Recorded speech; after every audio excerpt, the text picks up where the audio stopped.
Hi guys, in this video we will see how to see or how to find out how much time you spent on your Facebook page.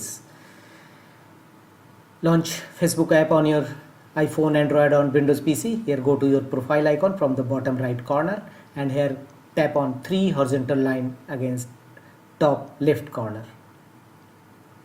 Here scroll down and look for the option settings and privacy. Tap on it.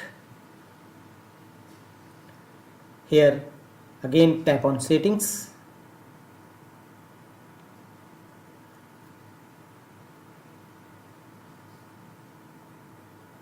Just below you will find your time on Facebook and you can see here see your time.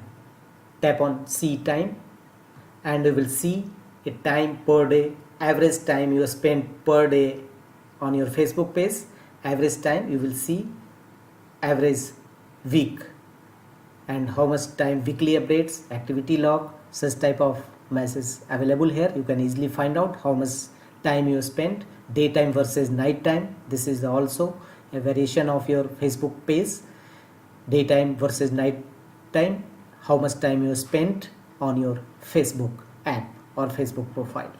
So you can easily see here. You can also manage your time, sleep mode and daily limit also available here. You can easily change it by sleeping mode. Turn on sleep mode and choose a time frame from which your Facebook app is automatically turned off, or you will be reminded to stop your Facebook app or close your Facebook app. Set a start time and end time and also tap on save. That's all.